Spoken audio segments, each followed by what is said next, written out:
Bien, pues buenos días, bienvenidos. Vamos a iniciar la clase de hoy. Voy a iniciar la grabación en espera de que, se integren a la clase. Voy avanzando. De todas maneras, el video con la reproducción de la clase y el material quedará en la plataforma para que ustedes lo puedan eh, ir ahí analizando y retomando, sobre todo porque nuestra clase tiene una fuerte proporción de necesidad de hacer la práctica. Entonces, es necesario que consulten el video, es necesario que se acerquen un poco a lo que vamos a estar trabajando para que podamos ir funcionando. Bien, vamos a especificar algunas cuestiones que es importante para nuestra sesión irlo comentando. Si ya tuviste clase conmigo, recordarás que una de mis formas de trabajo es precisamente colaborar durante el periodo de la clase con el tema, ir platicando con ustedes si están presentes y a partir de esos temas se deja una tarea semanal con la cual pueden ir avanzando y que de alguna manera los va preparando para la siguiente sesión.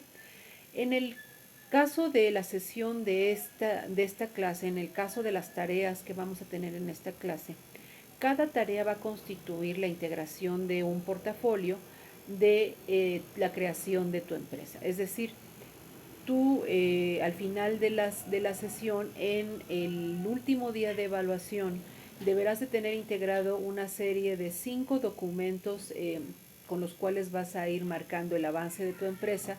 Y el último documento del día 6 pues es realmente nada más como una presentación en un video que tú me harás de tu empresa como si yo fuese un inversionista, donde tú me vas a describir los hallazgos que fuiste localizando durante la clase. La idea es, retomo, entonces que sesión con sesión tú y yo vayamos trabajando partes de la integración de tu empresa, de manera que para el día de la evaluación se te quedará como tarea una serie de elementos que tú deberás completar en un video donde tú me presentas tu idea de empresa tal que si yo fuese un inversionista que tú estuvieses buscando para ella. Y obviamente en esa presentación pues tú me vas a platicar de qué se trata tu empresa, cuál es tu idea, cómo la vas a manejar, cuál es tu idea de mercado, todo esto que vamos a ir trabajando durante las sesiones y que quedará muy importante. También voy a acompañarte, como es también costumbre, bueno, pues ahorita vamos a ver en nuestro podcast de presentación de la clase, pero eh, se va a integrar videos de personas que hablan de ciertos componentes para integrar la empresa. En esta ocasión es muy importante que analices el video que se queda junto con la tarea, porque con ellos vas a tener que integrar una serie de condiciones importantes para tu empresa. Entonces, veo que tenemos un único perfil que es nuestra licenciatura en bienes raíces. Eso de alguna manera nos va a facilitar. No vamos a orientar la sesión o las clases a la creación de una empresa MPYME o común, digamos, que pudieses buscar una artesanía o que pudieses buscar un producto que pudiese lanzarse a un mercado. No, en este caso, como estamos muy perfilados y tenemos un solo perfil, pues vamos a manejarlo a nivel de la licenciatura que ustedes cursan, y eso nos da facilidad y también los pone a ustedes en contexto de lo que ustedes estudian. Entonces, bueno, vamos a escuchar nuestro podcast en un momento más, porque la idea precisamente es presentarle un curso que esté diseñado para ustedes, eh, quienes se van a desarrollar en el sector inmobiliario mexicano, que es muy diferente a los sectores inmobiliarios de otros países. Y tenemos la fortuna, me parece que en algún momento tuve la fortuna de tener dentro de nuestra universidad compañeros que estaban en la Unión Americana, y cuando platicábamos de las diferencias de los mercados y de las concepciones que tenían los clientes, pues sí había una diferencia sustancial que ellos podían identificar, y que entonces eso pues provocaba enriquecimiento de nuestro análisis, pero también nos dejaba claro que lo que podamos planear y diseñar en nuestro país tiene que tener su rediseño y replanteamiento cuando estamos hablando de otros países, y eso, bueno, más que nadie lo conocen los especialistas en negocios internacionales. y es importante que tú lo tomes en cuenta si te vas a dedicar a un negocio que pudiese tener contacto con sujetos de otros países que tienen una idea distinta de cómo se maneja. Entonces, el objetivo que vamos a perseguir es que tú puedas diseñar y poner en marcha una empresa inmobiliaria cercana a tus posibilidades y capacidades, sobre todo integrando tu análisis de mercado, tu estructuración de modelo de negocio, parte de la planeación financiera necesaria, una estrategia comercial específica y los requerimientos legales y operativos necesarios para la constitución de tu empresa. Que eso obviamente vamos a iniciarla con el video de esta semana, pero que lo vamos a retomar en su momento en el módulo pertinente. En el módulo de hoy, pues vamos a hablar específicamente de la lectura de oportunidad del mercado. Tenemos 5 módulos preparados, que es este de la medición de la oportunidad de mercado, y 5 módulos que te van a integrar hacia la planeación, hacia el elemento financiero, hacia la parte de descripción de los clientes, todo esto. Para eso te preparé un podcast que voy a reproducir, va a quedar grabado, también te lo voy a mandar por la plataforma para que si necesitas y quieres volverlo a escuchar, bueno, lo tengas ahí disponible. Y regresando de este podcast, iniciamos con la sesión del día de hoy para que podamos ir avanzando. Entonces, reproduzco el podcast, espero se escuche de todas maneras. Bueno, estaríamos mandándolo por correo. Entonces, inicia la grabación. Irrealista para montar una startup de éxito no estuviera escondido en las oficinas de Silicon Valley, sino en el ¿qué pasaría si el manual más brutal y realista para montar una startup de éxito no estuviera escondido en las oficinas de Silicon Valley, sino en el temario de una universidad mexicana? Hoy nos sumergimos de lleno en un documento, bueno, muy peculiar. Sí, la verdad es que es una rareza maravillosa. Totalmente. Se trata del plan de estudios de un curso de la IEX Universidad de México, diseñado para el año 2025. La asignatura se llama Creación de Empresas Emprendedoras y pone su foco concretamente en el sector inmobiliario. Pero ojo, la misión de nuestro análisis a fondo de hoy no es repasar un aburrido temario académico para aprobar un examen. No, desde luego que no. Porque, a ver, al leer entre líneas este documento, lo que encontramos es básicamente un mapa del tesoro. Es un manual de instrucciones paso a paso para construir una empresa real y viable desde cero. Exacto, no es solo teoría. Claro. Refleja una filosofía de aprender haciendo, que resulta ser el antídoto perfecto contra esa parálisis por análisis que sufren tantos y tantos profesionales. Ya sabes, esa brecha enorme que hay entre la teoría de los libros y la hostilidad del mercado real.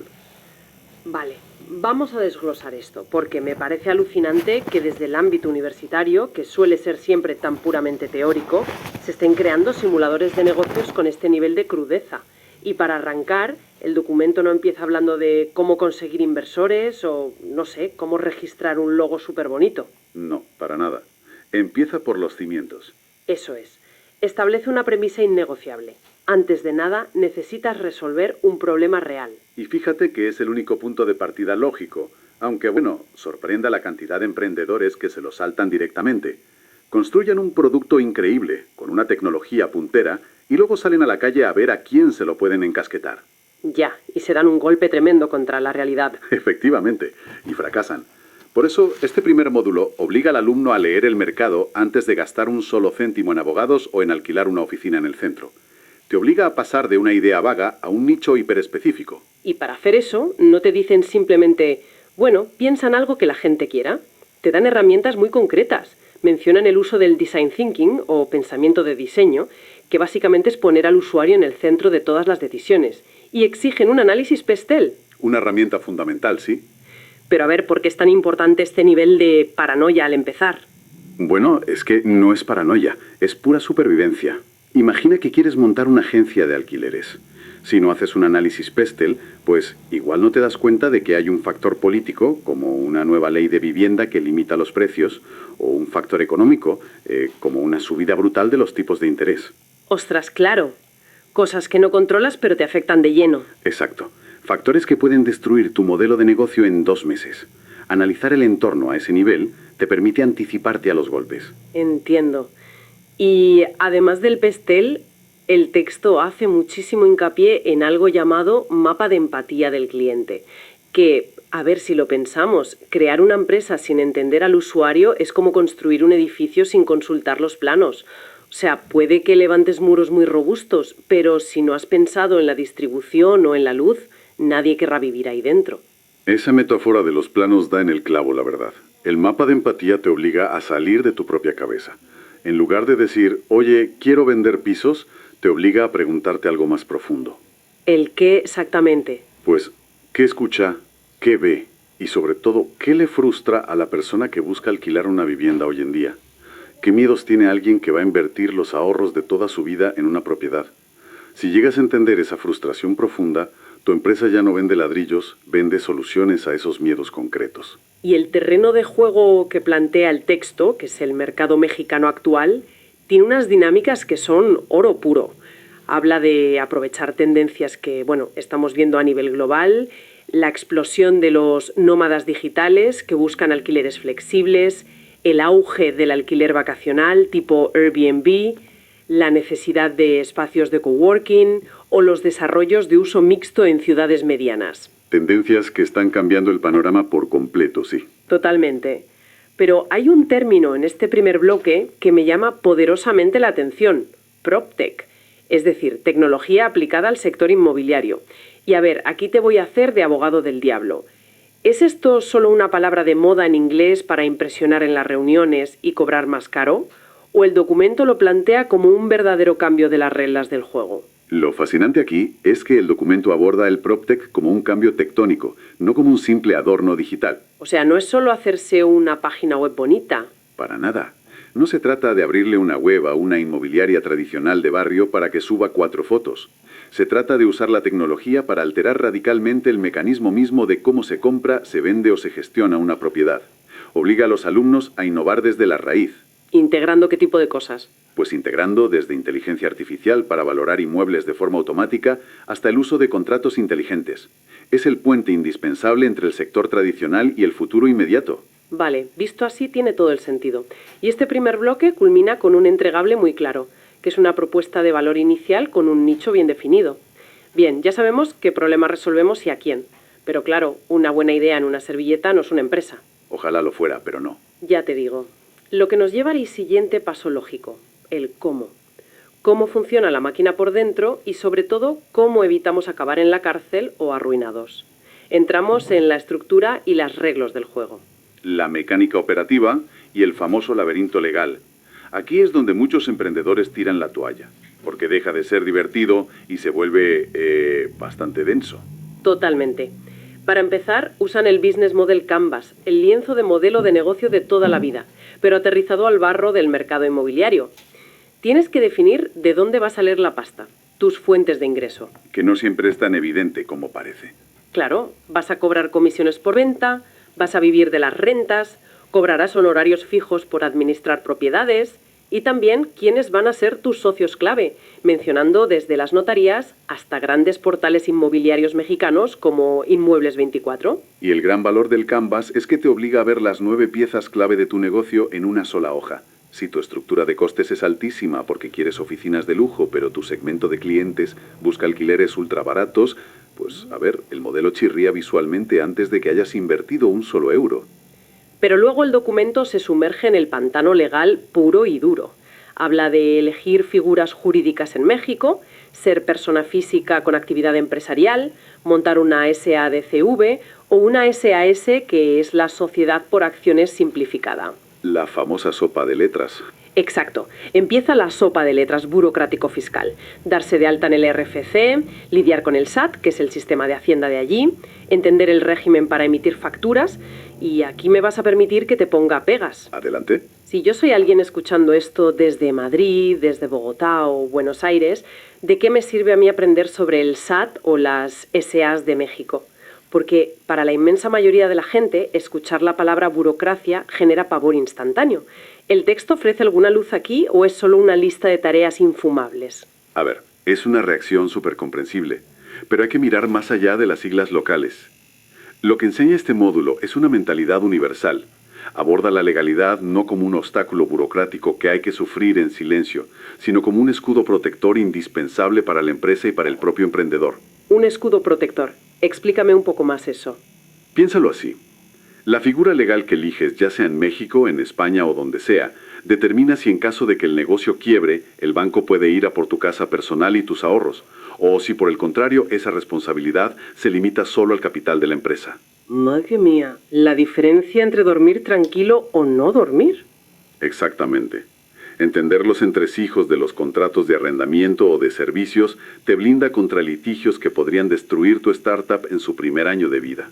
Al final, es pura gestión de riesgos. Visto así, cambia bastante la película, la verdad. Y hablando de este blindaje, el texto resalta mucho la certificación profesional.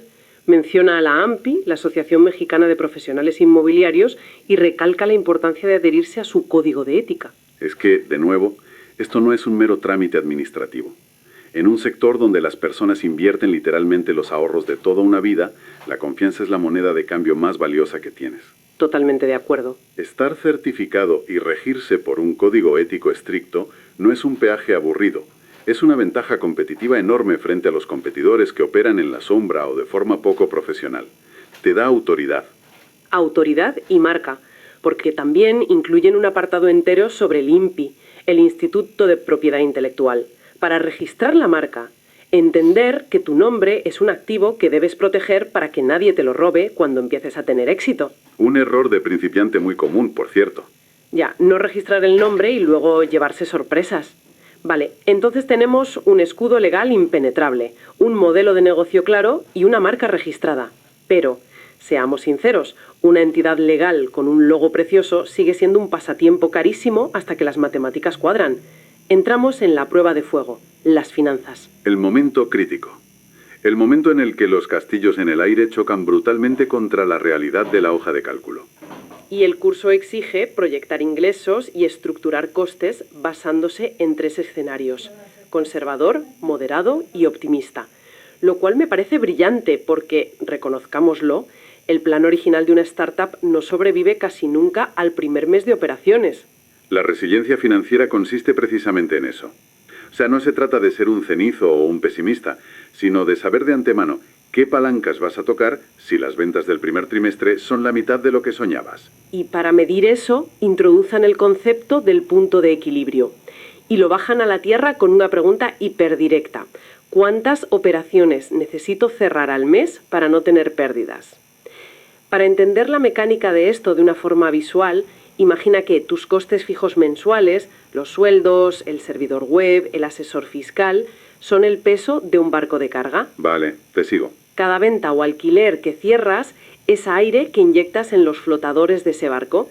Pues el punto de equilibrio te dice exactamente cuántos litros de aire necesitas bombear cada mes solo para que el agua no sobrepase la línea de flotación y te hundas. Me parece una analogía fantástica.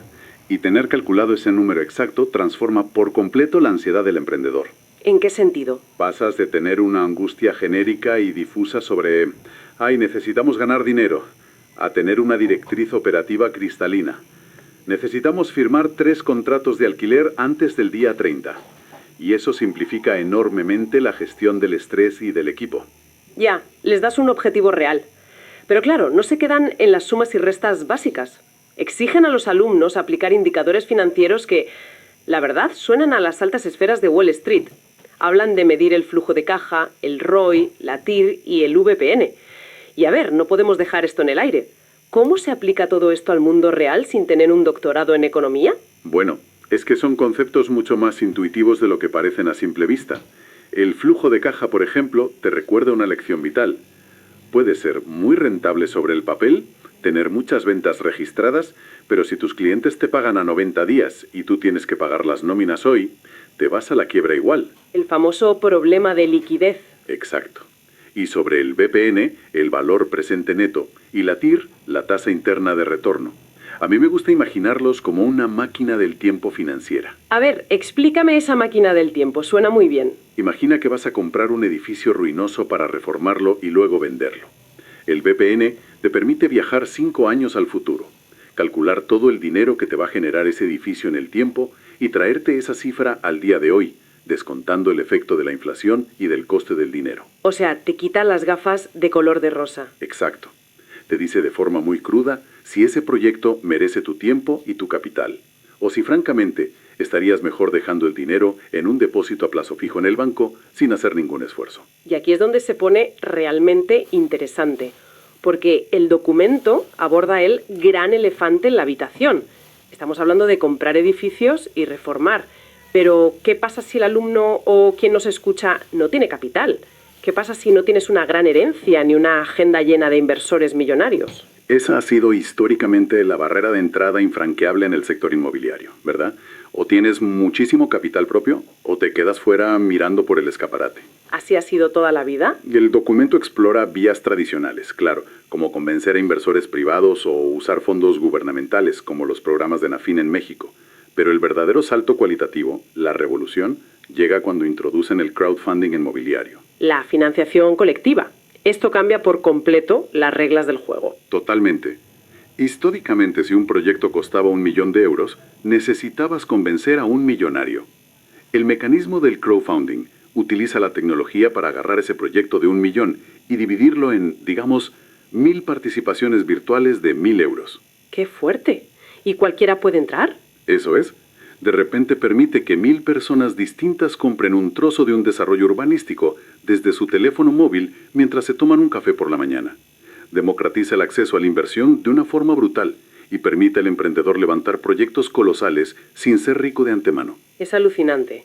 Transforma el no tengo dinero para arrancar en un cómo convenzo a 1000 personas con 1000 euros de que mi visión es rentable.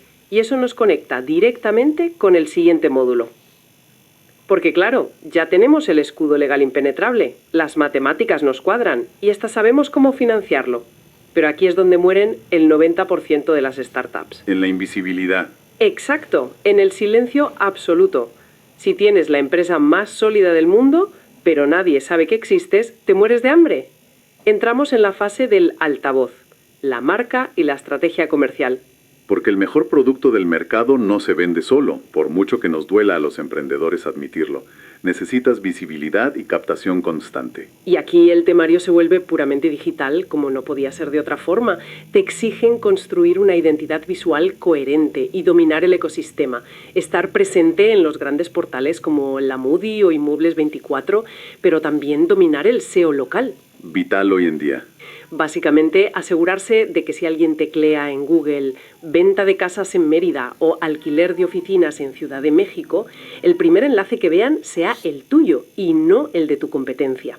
Y luego el uso de redes sociales, Instagram, Facebook y TikTok. Y a ver, me niego a pasar esto por alto. Sabía que ibas a comentar esto. Es que TikTok para vender propiedades de cientos de miles de euros. ¿No es esa la red social de los bailes virales y los retos de los adolescentes? ¿Cómo justifica un curso universitario riguroso el uso de TikTok para algo tan serio? Pues mira, si conectamos esto con la perspectiva general, entenderemos por qué es vital y no una simple moda. La forma en que la sociedad consume información y toma decisiones de compra ha mutado por completo. El contenido en vídeo de formato corto, vertical y dinámico, se ha convertido en el escaparate más potente de esta década, muy por encima de los anuncios en prensa o las vallas publicitarias tradicionales. Ya, pero ¿por qué? ¿Qué mecanismo psicológico o técnico tiene el vídeo corto que no tenga un buen portal lleno de fotos estupendas? Hay dos cosas fundamentales. Primero, la conexión emocional. Un agente inmobiliario recorriendo una casa, mostrando la luz natural, explicando los detalles con entusiasmo en un vídeo de 1 minuto, genera una confianza instantánea que 20 fotos estáticas, supereditadas, jamás lograrán transmitir. Te humaniza, claro. Exacto.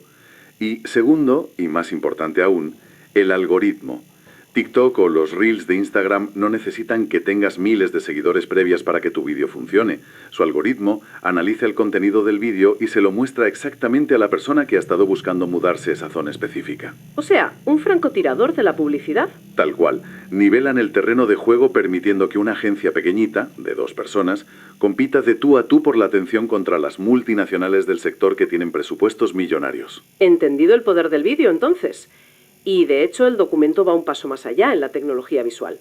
Habla de integrar fotografía verdaderamente profesional y recorridos virtuales en 360 grados, donde el cliente literalmente camina por la cocina, entra al salón, mira los baños de la propiedad deslizando el dedo por su móvil desde el sofá de su casa. Lo cual soluciona de un plumazo uno de los mayores problemas del sector histórico: la fricción del tiempo. Claro, el ir y venir. Eso es. Antes de esta tecnología tenías que organizar 15 visitas físicas, coordinar horarios de llaves, comerte atascos, y todo para encontrar a un solo interesado real entre un montón de curiosos. Ahora, la tecnología hace el cribado previo por ti. El cliente se filtra a sí mismo. Exacto. El cliente descarta o se enamora desde su pantalla. Y cuando decide hacer la visita presencial ya está preconvencido. La eficiencia operativa de la agencia se multiplica por 10. Pero claro, si haces bien el SEO local, arrasas en TikTok y tienes unos vídeos en 360 grados increíbles, vas a empezar a recibir mensajes, correos, WhatsApps y llamadas a lo loco. ¿Cómo gestionas esa avalancha sin que se te caiga el chiringuito? Ese es el problema del éxito, que hay que saber gestionarlo. Pues el módulo exige dominar la gestión de ventas usando un CRM, un software de gestión de relaciones con los clientes, para que ningún lead, ningún cliente potencial, se quede sin respuesta o se pierda en un POSIT olvidado en la mesa. Hablan de entrenar el manejo de objeciones y definir muy bien las políticas de comisiones. Y todo este bloque de marketing desemboca en un entregable fantástico, un plan comercial táctico de 90 días. Fíjate en el hilo conductor de todo el curso porque es brutal. De nada sirve tu maravillosa proyección financiera con 3 escenarios del módulo anterior si tu plan comercial de 90 días no está diseñado para generar exactamente el volumen de leads y conversiones que necesitas para alcanzar ese punto de equilibrio. Todo, absolutamente todo, está interconectado. Lo cual nos lleva al abismo, al salto final, el último tramo del documento, el lanzamiento, la gestión y la evaluación. O sea, tenemos el plan perfecto sobre el papel, las finanzas, el marketing, lo legal. Ahora hay que saltar del avión. Es la transición definitiva. Pasar de la planificación, que es muy cómoda y segura, a la ejecución pura y dura. El momento de abrir la persiana del negocio y empezar a operar. Y lo hacen con un pragmatismo tremendo, con un checklist de apertura formal. Firmar con el notario, abrir la cuenta bancaria de la empresa, conseguir las licencias del ayuntamiento, todo lo que de verdad hace falta en el mundo real. Y establecen los KPIs, los indicadores clave de desempeño. Y ojo, no te piden medir métricas vanidosas que solo alimentan el ego como «ay, mira cuántos likes tiene mi último post». Que eso es pan para hoy y hambre para mañana. Exacto. Te piden medir lo que da de comer de verdad. Número de inmuebles gestionados en cartera, la tasa de conversión en tu embudo de ventas, el tiempo medio que tardas en cerrar una operación y tu comisión media. Es que esos KPIs son el panel de mandos de la cabina del piloto de tu negocio. Si tu tasa de conversión cae en picado un mes, no entras en pánico a ciegas. Miras los datos y deduces que, oye, quizá tu equipo comercial no está manejando bien las objeciones de los clientes, o resulta que el marketing en TikTok está atrayendo a curiosos muy jóvenes sin poder adquisitivo real. Te da el diagnóstico. Claro, te permite corregir el rumbo basándote en la realidad objetiva de los datos, no en colacionadas o pálpitos. Y hay un detalle en esta fase operativa que personalmente me encanta por su realismo. Plantean un ecosistema tecnológico, citando textualmente, de bajo coste. O sea, no te dicen que te endeudes comprando licencias de software de miles de euros. Te dicen, a ver, gestiona tu correo y tus documentos con Google Workspace. Usa herramientas como Trello o Notion para organizar los proyectos del equipo de forma visual. Y exprime al máximo WhatsApp Business para la atención directa y ágil con el cliente. Es un baño de realidad.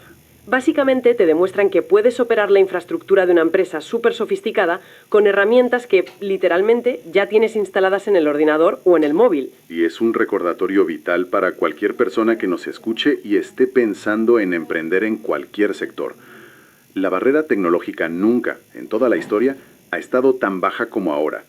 El secreto del éxito operativo hoy en día no es comprar el software más caro y exclusivo del mercado, sino tener el proceso interno más ordenado y disciplinado. Exactamente, el proceso manda. Y así llegamos a la culminación del curso, el sistema de evaluación, que tiene una distribución de puntos muy reveladora. A ver si te suena. Un 40% de la nota son los trabajos y entregables de cada módulo. Un 20% es la participación, pero enfocada en la crítica constructiva entre los propios alumnos. Un 30% se lo lleva el pitch final, O sea, una presentación a vida o muerte de solo 7 a 10 diapositivas ante el grupo, simulando que son inversores reales que van a poner su dinero. Un formato clásico y muy efectivo. Sí. Pero queda un 10%. Un 10% final de la calificación dedicado exclusivamente a una bitácora de aprendizaje, donde el alumno debe autoevaluar sus errores, sus fracasos durante el proceso y cómo ha evolucionado. Entonces, a ver, ¿qué significa todo esto? ¿Por qué la universidad decide premiar con nota el hecho de documentar tus propios errores? Pues mira, esto plantea una pregunta importantísima sobre nuestra cultura educativa y corporativa en general. Tradicionalmente, la escuela y la universidad penalizan el error. Si te equivocas, suspendes el examen, fin de la historia. Te castigan. Pero en el mundo real, y muy especialmente en el ecosistema tan salvaje de las startups, el fracaso temprano es la mayor fuente de datos valiosos que existe. Totalmente. Un ensayo y error constante. Lo que esa bitácora de aprendizaje les está inculcando a fuego es que equivocarse va a ocurrir. Es seguro al 100%. La verdadera habilidad, que es tan o más importante como saber vender en redes o calcular el flujo de caja, es saber diseccionar ese fracaso de forma analítica, fría, extraer la lección fundamental y documentarla para que la empresa entera no vuelva a tropezar en la misma piedra. Y creo que al final ese es el gran mensaje que trasciende a este documento, porque da igual si alguien en nuestra audiencia quiere dedicarse al mercado inmobiliario en México, o si su sueño es abrir una panadería artesanal en el centro de Valencia, o si está liderando un nuevo proyecto tecnológico en una gran multinacional. La disciplina y los principios aplican exactamente igual a todos ellos. Eso es. La lección central es que la inspiración, ese momento eureka o la simple pasión desmedida por una idea, si no tiene una estructura de hierro que la sostenga por debajo, se queda en una ilusión muy bonita, pero muy cara. Es el rigor metódico, el análisis frío del mercado, la defensa legal absoluta, el realismo financiero de los números y una estrategia implacable de marketing lo que convierte un sueño dibujado en una servilleta en una entidad viva, capaz de resistir las crisis que van a venir. Sí. Y conectando con esa última idea de la bitácora de aprendizaje que exige el curso, creo que nos deja una reflexión final muy provocadora para quienes nos escuchan hoy. Vivimos inmersos en una cultura profesional que está completamente obsesionada con proyectar un éxito constante y sin fisuras. Si entras en LinkedIn o en cualquier red profesional hoy mismo, todos son rondas de inversión récord, métricas de crecimiento exponenciales, premios y discursos estériles donde todo el mundo parece un genio infalible. Sí, la dictadura del postureo corporativo, vamos. Exactamente. Pero, ¿qué pasaría si cambiáramos radicalmente esa narrativa? ¿Qué pasaría si cualquier profesional o incluso las grandes corporaciones hicieran pública su propia bitácora de fracasos? ¿Podría esa vulnerabilidad sistemática, esa transparencia radical sobre dónde metieron la pata, por qué perdieron muchísimo dinero y cómo exactamente lo arreglaron, convertirse en el imán definitivo? Ostras, sería revolucionario, desde luego. Quizá esa honestidad brutal atraería a inversores mucho más inteligentes y generaría una lealtad en los clientes que la típica máscara de perfección corporativa y artificial jamás podrá conseguir. Es, sin ninguna duda, una idea para darle una buena vuelta. Desde luego que sí. Ahí dejamos esa reflexión para quien quiera recoger el guante.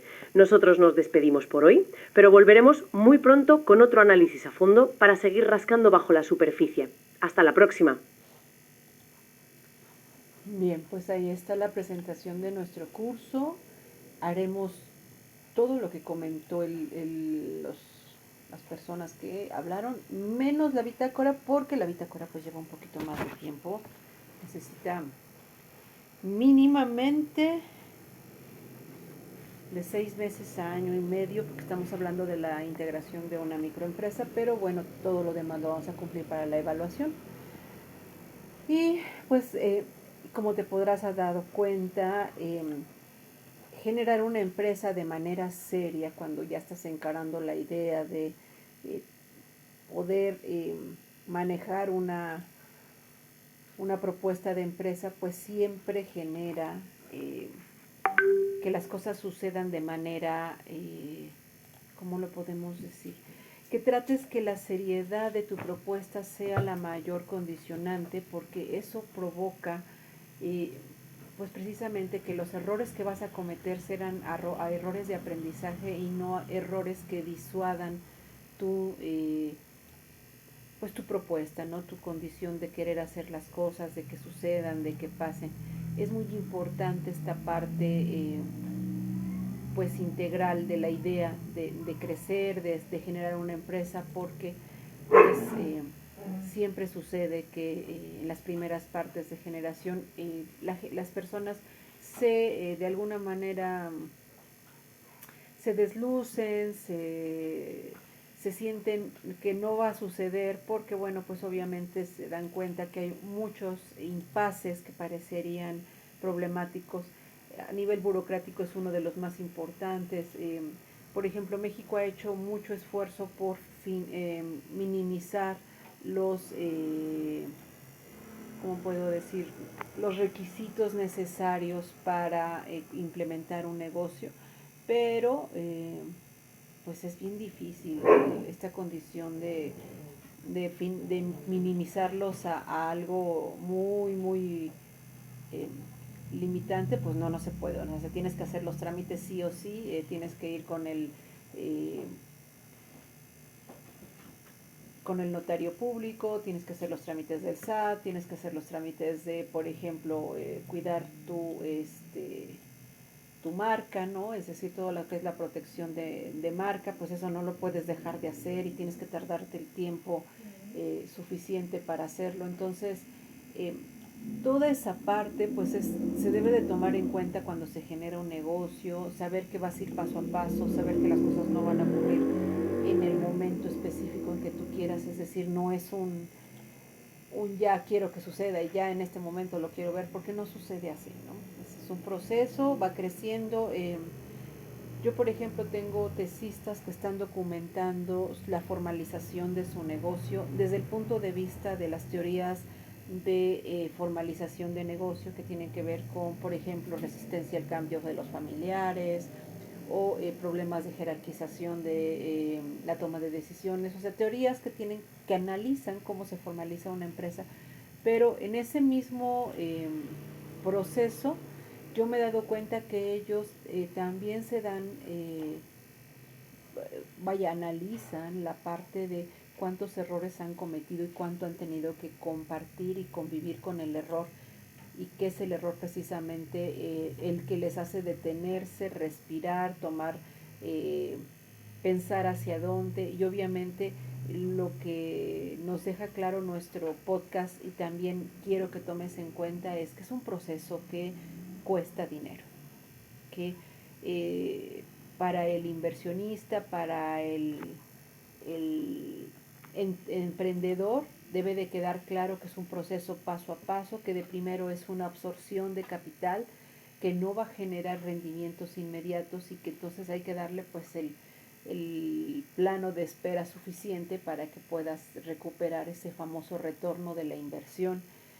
Y concientizar, por ejemplo, los inversionistas, sobre todo cuando son familiares, es un problema, ¿no? Eh, los teóricos, por ejemplo, hablan de que cuando la empresa tiene un corte familiar, eh,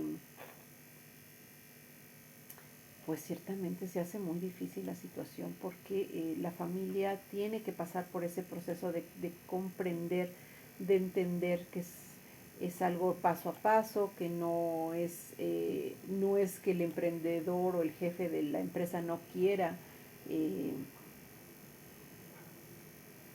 pues que retorne la inversión, o que haya ganancias, pero pues es muy difícil en un proceso de emprendeduría tener ganancias en los primeros momentos. Entonces, todo eso pues debe de ser analizado, visto por quien quiere encarar una empresa, y precisamente la tarea de nuestro curso no es disuadirte, sino irte presentando las condiciones más señaladas que debes de tomar en cuenta, hacer referencia a la paciencia que requieres, a los momentos de incertidumbre con los que pudieses tener cuenta, y fundamentalmente, como tenemos un perfil muy específico, pues situarte exactamente donde debes de estar y voltear hacia los lados para darte cuenta que no eres pionero, que ojalá pudiese ser, pero nuestro mercado, nuestro mundo ha crecido de tal manera que a menos que fueras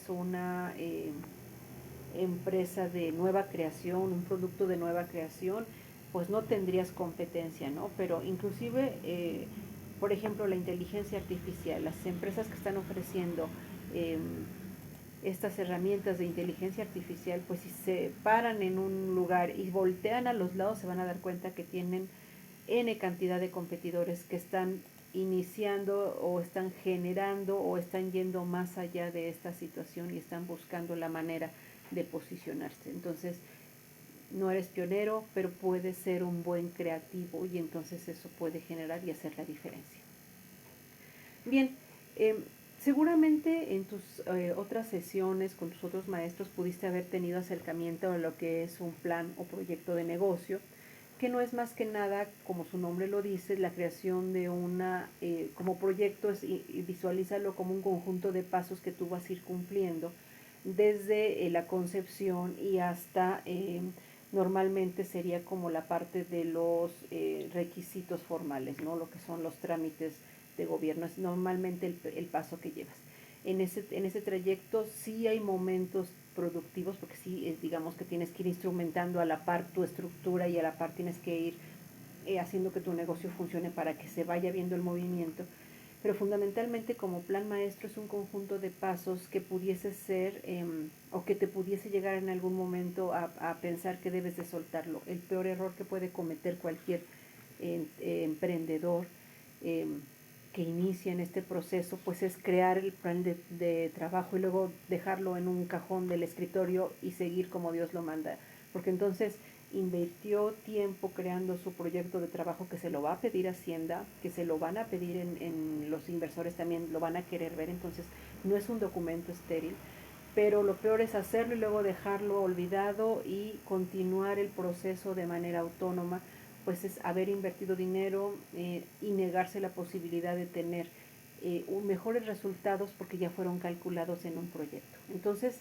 la invitación es seguir la guía, es una guía, no lo manejes como un procedimiento que si no lo llevas así de esa manera ya no se cumple, no, el plan de trabajo o proyecto de inversión o proyecto de empresa debe de ser una guía que tú vayas siguiendo paso a paso y que es perfectible en su momento, que puede tener momentos de recálculo y volver a planear para corregir, no está del todo mal esta parte, pero es una guía. No lo tomes como un proceso, un procedimiento así paso a paso, ¿por qué? Pues porque el mercado te va a enseñar que no, que las cosas son cambiantes días con día. Entonces, para generar tu plan maestro inmobiliario, creación de empresa en un plano inmobiliario, pues hay metodologías para crear ecosistemas productivos dentro de ambientes muy específicos. En el caso nosotros lo vamos a tipificar en el caso de México. Vuelvo a repetir, es muy diferente la concepción sajona o la concepción centroamericana o la concepción europea, son distintos los elementos que esperan en cuanto al ecosistema del bien raíz, ¿no? En el caso de México, pues hay un entendido de que este sector está en crecimiento. Antes figuraba de manera muy vaga en el aspecto productivo en México. Hoy las personas interesadas en todo lo que es el bien raíz constituyen el 12% del Producto Interno Bruto, es bastante demostrativo y esto nos muestra de que, bueno, ha pasado de ser una práctica personal de yo tengo un bien y lo vendo, si pongo mi cartel y lo vendo y hago el trato personal, a un proceso construido a partir de alguien que se especializa no solamente en lograr el mejor tramo de venta o la mejor forma de venta, sino encontrar a el comprador idóneo en condiciones de seguridad para ambos, tanto para el que vende como para el que compra o el que alquila o el que quiere tener una relación en este sector. Entonces, este sector en México pasó de ser muy experimental, muy, digamos, mano a mano, muy personal, a un proceso ya mucho más construido. Ya hay agentes generalistas que compiten y que ya está empezando a mostrar el mercado mexicano una saturación Pues porque podamos verlo de la siguiente manera. Mucha gente pasó la frontera, aprendió el negocio en Estados Unidos y regresa a México con ideas de lo que puede ser un sector de compra-venta y de servicio muy importante que no teníamos desarrollado en México, pero que por contagio productivo con México, con Estados Unidos estamos reconviniendo. Y hoy, si te das cuenta, por ejemplo, tenemos ahí estados muy señalados que están en proceso de crecimiento y expansión. Nota como no es todo el país, sino espacios muy específicos. Obviamente, por ejemplo, el área de Cancún, por obvias razones, el interés que pueda tener tanto en propios como extranjeros. La parte de Nuevo León, que por su carisma productivo industrial, pues obviamente marca la diferencia. Y Querétaro, Mérida, San Luis Potosí y León, que se han presentado como enclaves de crecimiento. Todo el demás país está despertando al mercado inmobiliario. Con esto lo que quiero mostrarte es que si estás interesado, pues nota que es una industria en crecimiento, que ciertamente sí está muy competida, que hay muchas propuestas, pero que no está cubierto totalmente el mercado, ¿no? Que tú te pudieses colocar en cualquier ciudad del país y pudieses tener mucha oportunidad. Nota como el centro del país, por ejemplo, pues no tiene todavía esa fuerza, ¿no? La Ciudad de México, pues es obvio, es la capital, eh, la mayor concentración de personas en una sola región la tenemos ahí, entonces es obvio que este tipo de propuestas comerciales de servicio pues esté presente ahí. Pero si te das cuenta, tenemos un norte del país un tanto cuanto abandonado, tenemos un centro del país también abandonado, entonces ahí está como un panorama de propuesta de hacia dónde debes de ir. Bien, debes ir visualizando el ecosistema dentro del cual vas a funcionar. Entenderás el ecosistema como el conjunto de organizaciones, instituciones, actores que forman parte y que formarán parte constante de tu negocio. Te lo pongo de la siguiente manera. Si tú tuvieses, por ejemplo, una tienda, una miscelánea, pues tu ecosistema lo constituyen los proveedores de refrescos, los proveedores de productos de consumo cotidiano, ¿no? Vas a tener entre tus proveedores, no lo sé, a lo mejor proveedores especialistas que tengan que ver con productos de pan o productos de galletas, o sea, sí me dejo entender, son individuos que están cerca de ti. También tendrás a las instituciones que regulan este tipo de negocios, por ejemplo, vas a tener a un ayuntamiento que va a estar constantemente en contacto contigo para que tengas tu licencia de funcionamiento. Si quieres vender bebidas alcohólicas, tendrás que tener un permiso especial del ayuntamiento, pero también, por ejemplo, si quieres cocinar algo dentro de ahí, venderlo, la Secretaría de Salud entra en funciones. Sí me dejo entender, es decir, vas a tener contacto con otras organizaciones y todo ello constituye un ecosistema. En el caso de la transacción inmobiliaria, las personas que están interesadas en las transacciones inmobiliarias, lo que esto signifique, porque antes era compra-venta y renta, pero bueno, cuando entra, por ejemplo, el turismo inmobiliario, donde la propuesta de rentar una casa como un hotel, eh, pues entonces ya se abre una condición especial, ¿no? O por ejemplo, cuando hay propuesta de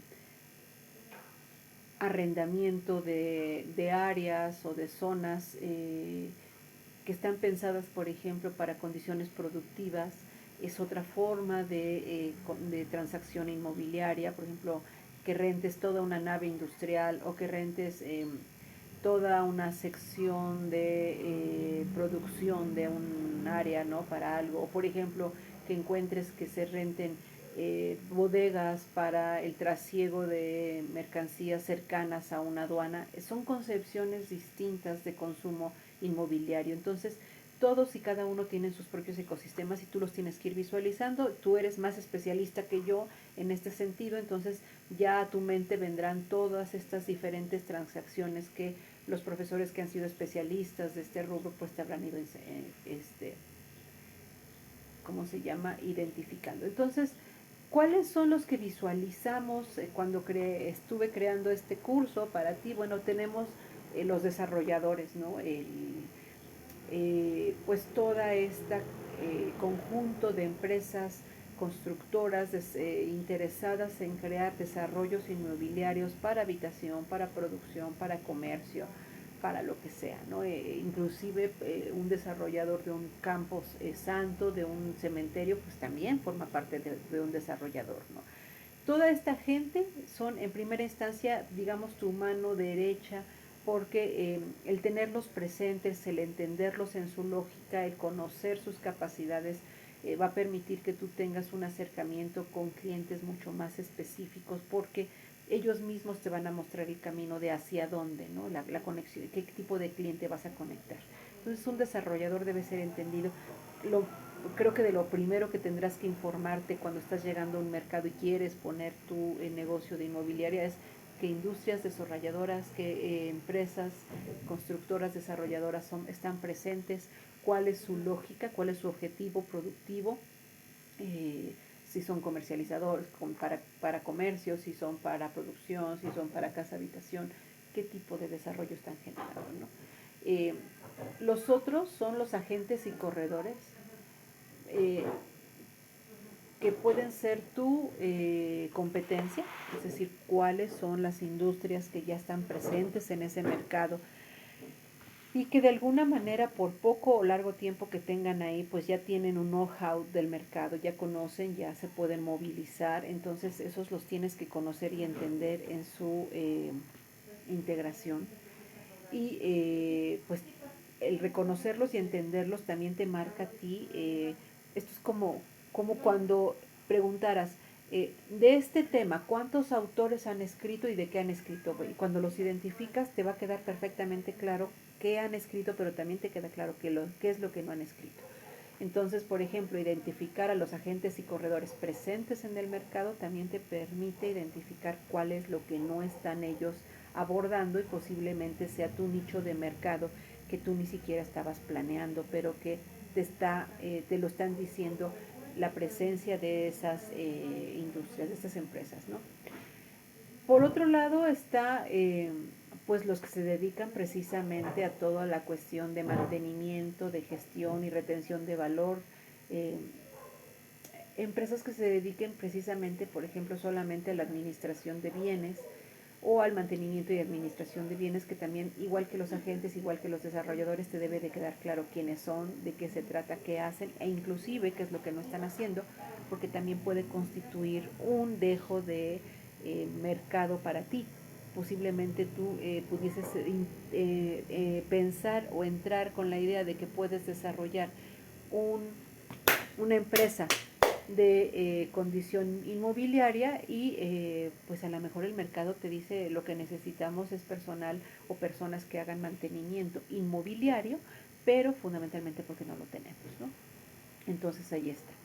Y bueno, por otro lado, también tendrás que tener en cuenta cómo y quiénes están presentes como instituciones financieras de inversión o apoyo y que te van a constituir precisamente la base de flujo de capital de tu empresa, sobre todo cuando no cuentas con ello y, por ejemplo, buscas eh, algún tipo de inversionista o algún tipo de préstamo bancario que te permita arrancar debidamente o fortalecer tu empresa si ya la tienes arrancada. Entonces, pues te dicen por ahí que hay identificar la banca de capital, que es la banca de inversión, la banca del préstamo, o buscar la banca de apoyo, que es estas fórmulas que el gobierno crea para emprendedores con proyectos serios, que por ejemplo en tu caso para un gobierno pues sería muy interesante un emprendedor que con una idea ya en un mercado no tan común pudiese estar buscando la oportunidad, ¿no? Entonces, bueno, por ahí está. Pero aparte están instituciones dedicadas como si fuesen desarrolladores, como si fuesen la presencia de quien quiere colocar propiedades en manos de quien lo necesita. Pues está Infonavit, Fobiste o Fibra, que son instituciones fundamentalmente sociales que buscan resolver problemas de vivienda social y que pudiesen tener una relación directa contigo porque, bueno, ellos son empresas de apoyo, son instituciones de apoyo, pero su mercado no es la cuestión inmobiliaria, el tuyo sí, entonces pudieses trabajar. Y por último, pues toda industria de tecnología, tanto a cuestiones mercadotécnicas como cuestiones de integración y gestión interna, como cuestiones para el manejo de lo que fueran los avalúos y cosas esas que tengan que ver con inteligencia artificial. Es decir, el sector tecnológico que hoy día está ingresando como un actor muy poderoso, que no solamente es cuestión de poderte acercar a ambientes digitales para poderte promover, sino que también ya hablan, por ejemplo, de plataformas para manejar tu catálogo de clientes, tu movilización de cómo se van comportando, cómo vas manejando económicamente sus aportaciones, o sea, todo esto que son los CRM, que son pues hoy día una necesidad, ¿no? Posiblemente al inicio de tu negocio no vayas a requerir, digamos, este tipo de herramientas muy sofisticadas, a lo mejor solamente haces uso de un Excel, ¿no? Pero ya el hecho de que tú decidas llevar un control de lo que está sucediendo dentro de tu organización a partir de herramientas tecnológicas como la computadora, pues ya te está haciendo convivir con estos proyectos de disrupción tecnológica que hoy día es lo importante. Y bueno, la inteligencia artificial que te puede apoyar muchísimo, por ejemplo, para hacer visitas virtuales que favorecen mucho el consumo, porque obviamente ponen en contacto a la persona con la propiedad sin que tenga que ir físicamente, y a ti te permite pues mostrar de manera más favorable la misma, ¿no? Entonces todo esto pues es importante. Ahí está. Entonces este ecosistema, antes que nada debes de verificarlo. Esto, ¿cómo lo vas a hacer? Pues hay fuentes. ¿Te acuerdas que tu maestro de mercadotecnia o tus profesores de investigación de mercado te decía que para conocer la información de un mercado hay fuentes? Bueno, pues puedes utilizar fuentes primarias de información, como son estadísticas, como son, por ejemplo, la Asociación Inmobiliaria de México constantemente está haciendo publicación de nuevas técnicas, nuevas formas, inclusive catálogo de propiedades. Entonces te está poniendo en contacto con información, estos fuentes de primera mano que te permitan irte informando, por ejemplo, de quiénes son los desarrolladores de punta en México o en la ciudad donde estás, qué agentes están presentes ya, quiénes están haciendo empresa, dando servicio y mantenimiento, quiénes son las instituciones más poderosas en la integración de créditos. Todo esto pues lo haces a partir de fuentes de lectura, de investigación que puedas hacer en catálogos, como bien te digo, en publicaciones de las instituciones que son de primera mano. Los de segundo mano es que tú realmente quieras ingresar a un proceso de investigación de mercado, poniendo en marcha algún tipo de encuesta, cuestionario, pero obviamente en el entendido de que esta investigación de segunda mano, que normalmente el emprendedor lo cree como obligatoria, lo que no está viendo, pero que tú sí debes de ver, es que cuesta. Es decir, hacer una entrevista de mercado, hacer una investigación de mercado que incluya el entrevista del cliente, o el hacer observación del consumo, o el hacer medición de proveedores y todo esto, pues es un proceso de inversión económica. Entonces, casi siempre cuando estás en una condición de integrar una pyme, es decir, una pequeña empresa, y estás con poco capital de inversión, tienes una idea muy fuerte, estás muy, digamos, ilusionado con esta condición, pues se propone que tu primera instancia sea la búsqueda de información a partir de instituciones, de asociaciones, de publicación de datos que te permita acceder a esta información. La segunda opción sería los datos secundarios de búsqueda formal en el mercado, que esto ya necesitaría, como bien te digo, una condición fundamental. Entonces, ¿quiénes son en tu ciudad? ¿Qué hacen? ¿Y cómo se están posicionando? Bien, en el mercado mexicano, tú tienes que tener en cuenta algunos elementos de tu ecosistema que te deben de quedar perfectamente claros, y esto también va a ser originado por tu investigación de campo.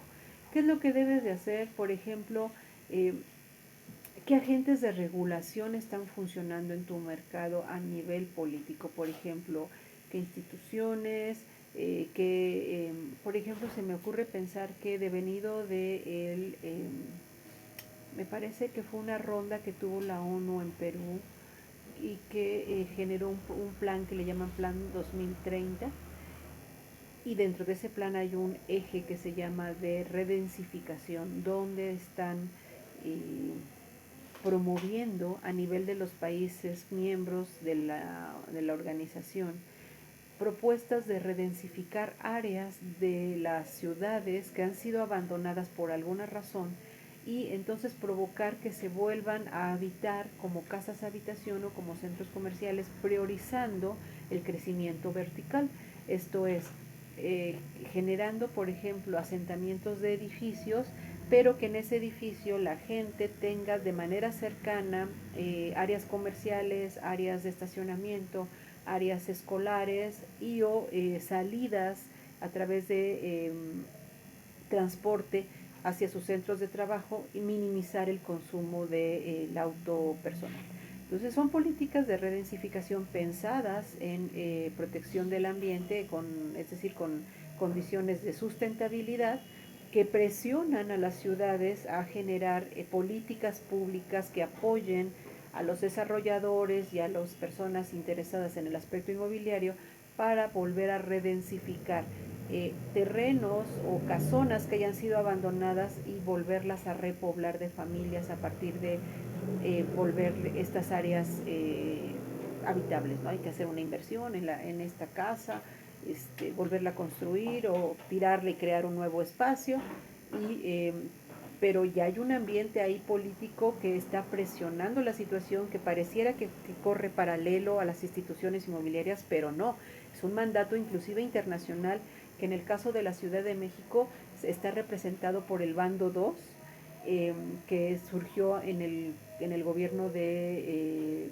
López Obrador cuando fue regente de la ciudad, y que se tradujo en lo que hoy día es un programa de redensificación en las diferentes delegaciones, que no está siendo muy exitoso porque generó muchísimos problemas que no tenía calculados, pero que en su momento lo que está mostrando pues es que hay una respuesta a una presión internacional, institucional, en un ambiente que pareciera que no podría tocar, que es el ambiente inmobiliario. Entonces ahí está un ejemplo.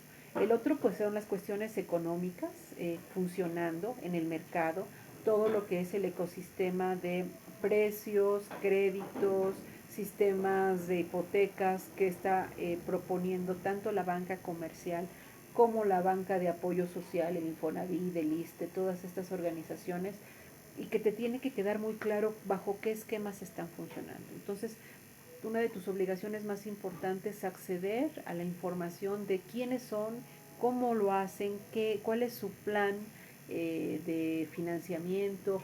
¿Por qué? Porque de esa manera tú ya tienes un panorama del mercado económico que no es necesariamente de un cliente en específico, que eso es, por ejemplo, algo que sucede mucho con el emprendedor, que se siente obligado a delimitar un cliente en específico, pero en el caso de tu industria no lo sabemos, puede ser una poliidea de clientes. Entonces el consejo más importante es mejor ver cómo está el sector económico planeándose en sí mismo, y de esa manera ya es información. Entonces tendrás que documentarte.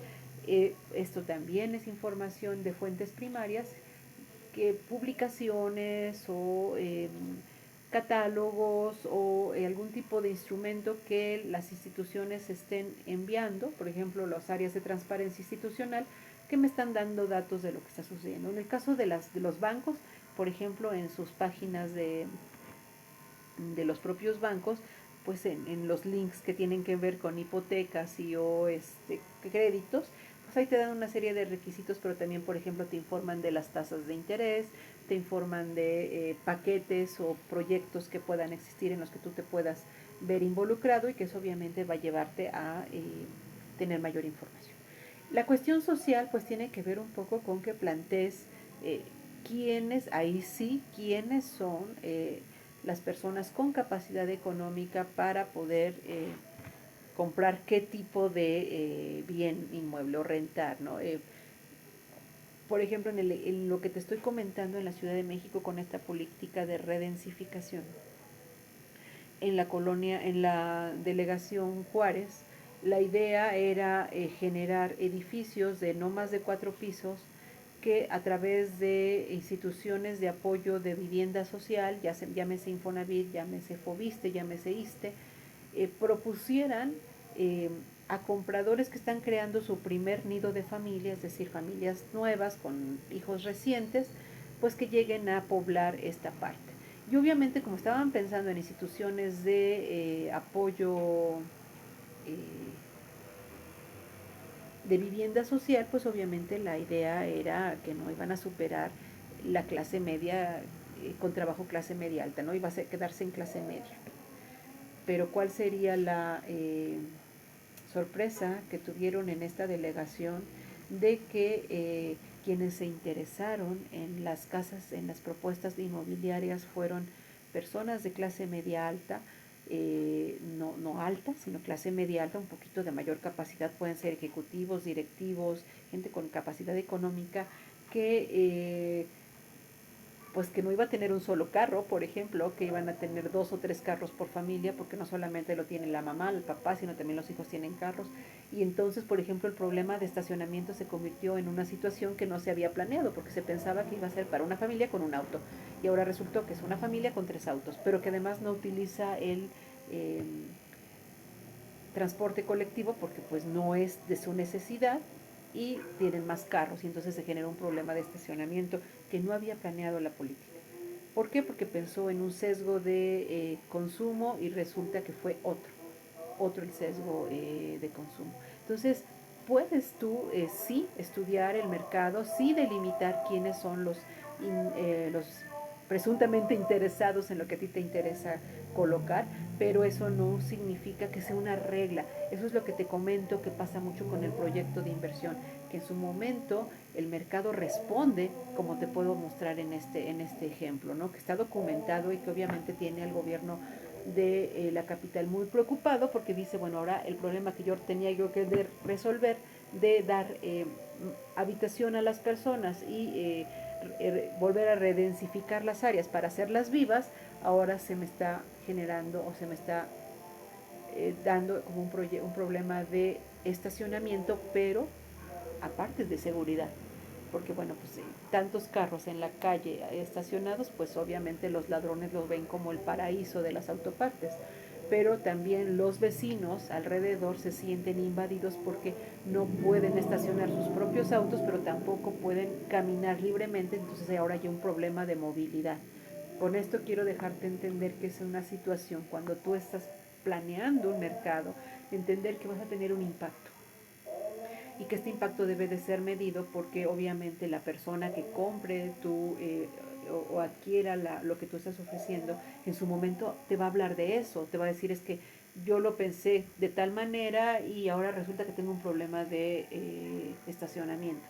Tal vez tu valor agregado como empresa sea tener esa visualización a futuro de decir, cuando se empiecen a presentar un problema de estacionamiento, pues podemos rentarles un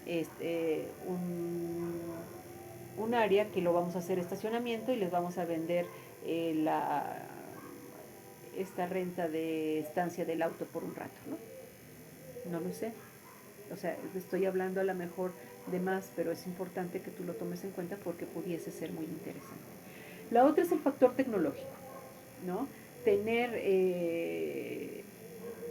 a la mano la idea de que parte de lo que está sucediendo en el mercado hoy también ya se hace a través de la inteligencia artificial, te decía yo los recorridos.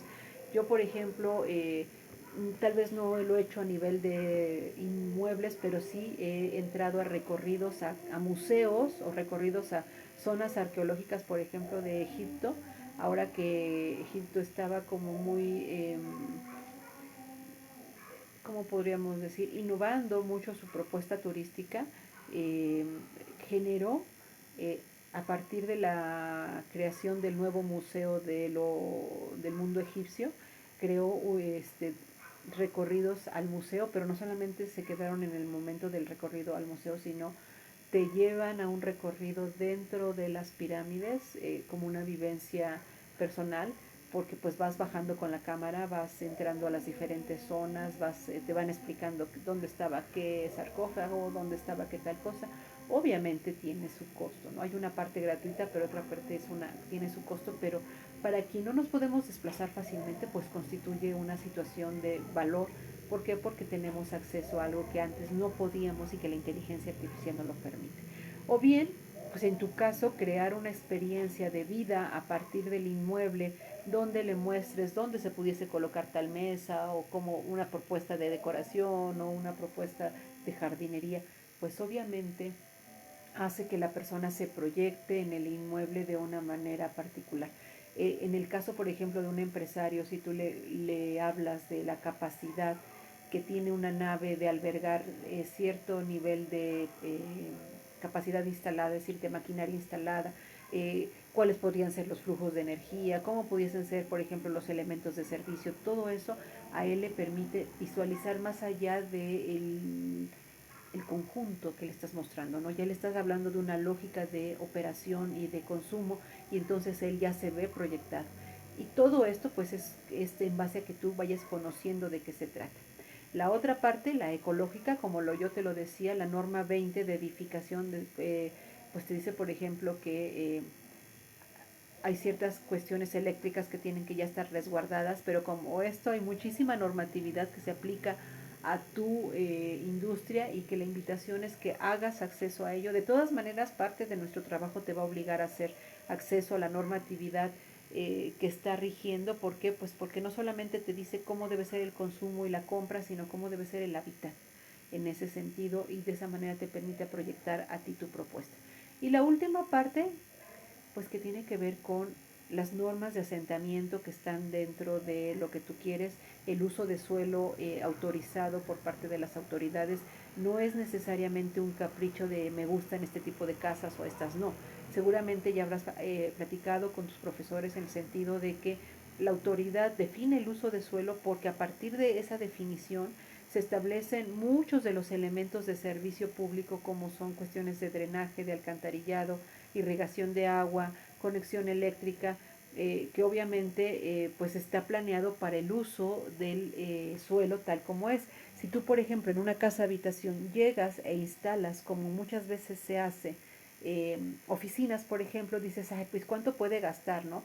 Bueno, ponte a pensar que va a tener una serie de computadoras, una serie de teléfonos, una serie de hornos de microondas, cosas así conectadas a una conexión de energía que estaba planeada para una casa habitación.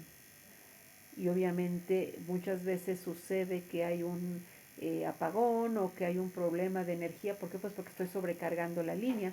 De ahí que, por ejemplo, cuando la autoridad, digamos en este caso el representante de lo que sigue la autoridad de la Comisión Federal de Electricidad, nota este tipo de cosas, además de la multa que te puede poner por estar instalando sin permisos, pues te va a conminar, te va a decir, es que tienes que cambiar la línea de surtimiento de energía a una línea bifásica que te permita tener mayor consumo y tú estés más seguro en tus equipos, porque si continúas con una línea de tipo casa habitación, lo que va a pasar es que tus equipos tarde que temprano van a tener problemas, ¿no? Nosotros no, nosotros vamos a seguir teniendo consumo y tú vas a seguir pagando. Y también obviamente para la comisión pues es importante distinguir entre consumo empresarial y consumo casa habitación, ¿no? Entonces todo esto pues te tiene que quedar bien claro cuál es lo que se está funcionando para que entonces tú como empresa tengas un esquema de quién va a ser tu empresa y cómo, ¿no? Hoy día, por ejemplo, empresas como las tuyas, como las de inmobiliarias, pues no necesitan una oficina, puede ser su propia casa del desarrollador o del agente y una computadora, ¿no? Y a partir de ahí hacer sus negocios. Y eso pues ya de alguna manera representa una actividad empresarial que con su momento y si la suerte lo acompaña, pues va a ir creciendo. Entonces pues ahí está. Bien, la siguiente invitación para que tú vayas pensando en crear una empresa, aparte de que ya leíste el ecosistema, pues es que definas qué y hasta dónde, ¿no? Es decir, vas a ser una empresa de promoción inmobiliaria, de comercialización, de administración a nivel de todo lo que tiene que ver con servicio y mantenimiento, vas a desarrollar eh, áreas de habitación o de consumo comercial, vas a ser una consultora a nivel legal, es decir, sobre todo para cuestiones de renta y cuestiones de pagos y todo eso, o pues vas a ir en la parte del Protect, ¿no? Que es esta creación de tecnologías como los CRM para llevar la línea de clientes y todo eso. ¿Quién quiere ser? Es que normalmente, por ejemplo, si yo fuese, o este mismo curso se da en una universidad, pues la mayoría, por ejemplo, de los administradores te dicen, voy a poner una consultora. Ajá, pero ¿una consultora en qué? O cuál va a ser la línea de consulta, cuál va a ser, en qué te van a consultar, pues, porque una consultoría puede ser muy amplia y puede ser una consultoría fiscal, puede ser una consultoría financiera, puede ser una consultoría a nivel administrativo. ¿Qué tipo de consultora? Entonces, la invitación aquí es también a determinar, y aquí te presento una tablita que se hizo a partir de un análisis y te dice, por ejemplo, si vas a hacer una comercialización, pues vas a necesitar capital requerido y nivel de riesgo, pues más o menos. O sea, tú sí vas a necesitar bajo nivel de capital requerido, la inversión es corta, pero el nivel de riesgo es alto, porque dependes de las comisiones y pues normalmente vas a ir a trabajar a través de redes y ventas, ¿no? Entonces posiblemente tengas tu oficina en tu casa, una computadora, pero sí le vas a tener que pedalear en cuanto a generar una cantidad de ventas, como te decía el podcast, para poder sostener tus activos fijos. Pero pues digamos que es una de las de menor riesgo. ¿Por qué? Porque solamente compras y vendes o funcionas como intermediario. Y eso pues obviamente te permite tener cierta libertad, ¿no? Pero obviamente cuando, por ejemplo, compres y vendes, pues el comprar un bien a nivel de bien mueble, pues sí es una inversión que tú tienes que tratar de valorar no solamente cómo la vas a comprar, sino cómo la vas a vender, es decir, con qué velocidad necesitas venderla para que tú puedas recuperar no solo la invertido, sino la utilidad esperada. Si te dedicas a la cuestión de administración, pues obviamente ahí estarías, también la inversión es baja, el nivel de riesgo es bajo, pues es normalmente cuando tú, no sé, administras un edificio a nombre de alguien y estás al cuidado de los condóminos, ¿no? Entonces ahí estás en esa condición, pero obviamente pues ahí tu problemática es que vas a estar en contacto constante con el cliente, no lo vas a dejar de tener y vas a estar recibiendo pues todas sus quejas con respecto al inmueble, ¿no? Y tratar de resolver esa discusión. La otra es si vas a estar en el plano solamente de desarrollo, pero ahí sí la inversión es fuerte, a menos de que solamente seas la parte que vende, pero cuando hablas de desarrollo, pues sí le tienes que entrar con nivel muy alto de capital. Nota que es el nivel más alto de capital que se presenta en la tabla, el riesgo es muy fuerte, no sabes a ciencia cierta, pareciera que la lógica de conseguir un terreno y generar un desarrollo es fácil, pero no, déjame decirte que en la ciudad de Puebla hay que será como una media manzana que ocupaba una ex hacienda y alguien la compró y tuvo la idea de generar un desarrollo de edificios para casa habitación. Son de 10 pisos, si no mal me equivoco, y una cantidad tremenda de departamentos que son de semilujo, son mediano, ¿no? Él nunca pensó, jamás se pusieron a pensar en las instituciones y que les clausuran la obra. Y la obra duró clausurada, si no mal me equivoco, más de 3 años. Es decir, antes de la pandemia empezó esto, se pasó toda la pandemia y apenas empezaron a resolver y a volver a construir. O yo veo que están construyendo, quiero pensar que ya resolvieron el problema legal con las instituciones. Pero ¿tú te imaginas tantos años de abandono de la obra? Todo lo que les va a generar. Entonces hay que pensar todo esto antes de meterte a la cuestión del desarrollo, porque si bien te vuelvo a repetir, iban muy bien, de momento llegó el gobierno, les clausuró y se pasaron casi 5 años ahí metidos en ese chón. Y obviamente el retorno de la inversión pues es un problema para ellos. La consultoría y el Protec, que tiene que ver, el Protec es más que nada un desarrollo de tecnología, la consultoría pues es un poquito más como cuestión de apoyo a las personas para poder vender su casa o rentar su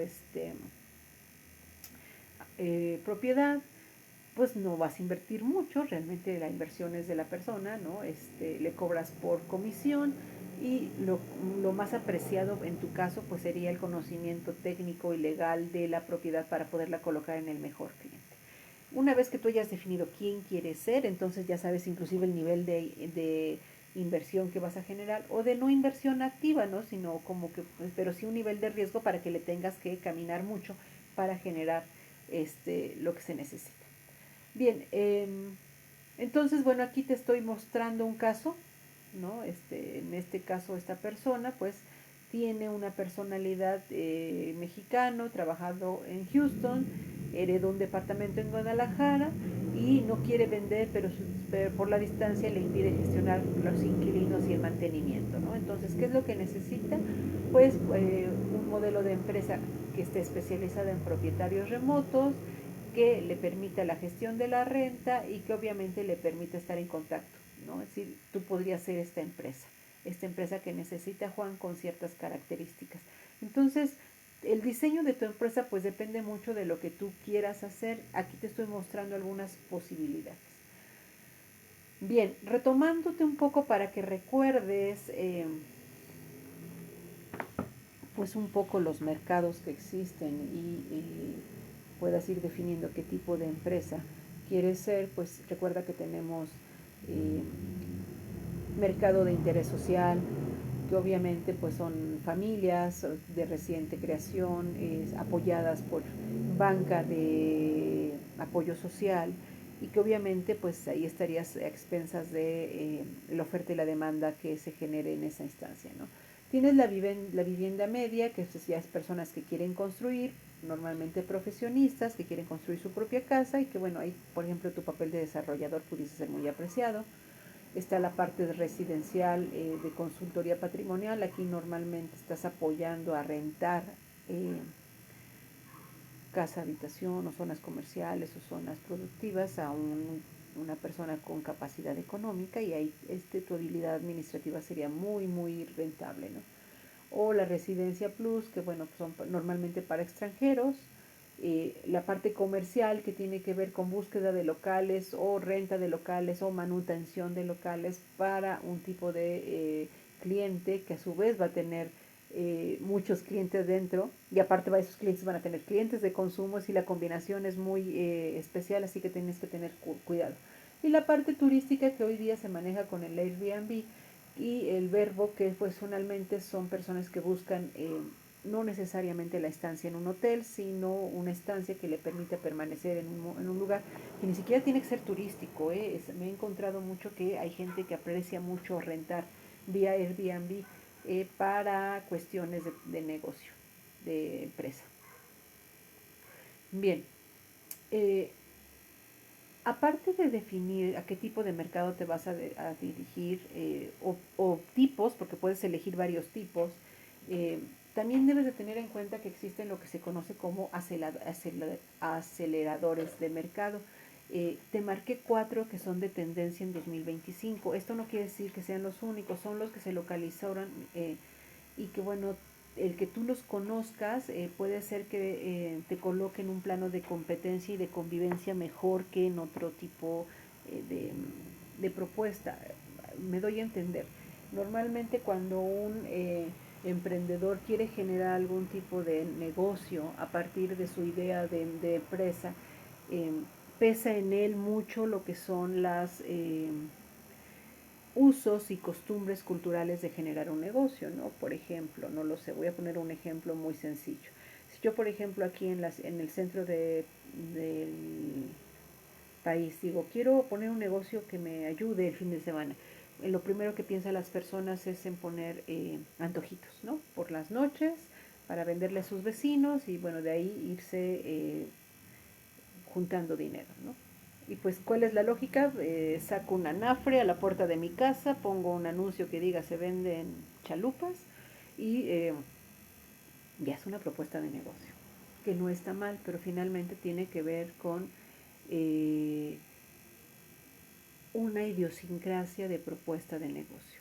Estos aceleradores que te presento rompen esa cuestión de idiosincrasia, no quiere decir que la cultura de negocio que tú manejes en el lugar donde estés esté mal, simple y sencillamente que este acelerador lo que te hace es decir, a ver, hay otras cosas, aparte de lo que estás viendo, que te permite avanzar más rápido en el mercado. Por ejemplo, los nómadas digitales, ¿no?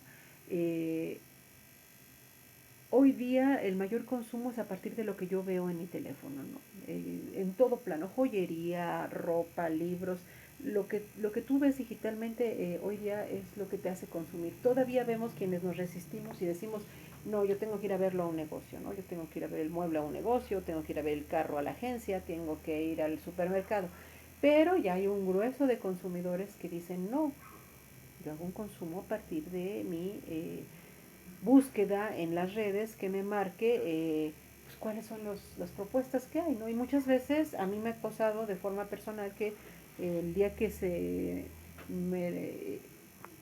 me hizo falta un celular y que no tenía yo posibilidades de salir porque estábamos en pandemia, dije, bueno, pues no es mi costumbre, pero pues voy a tener que buscar a través de las redes. Y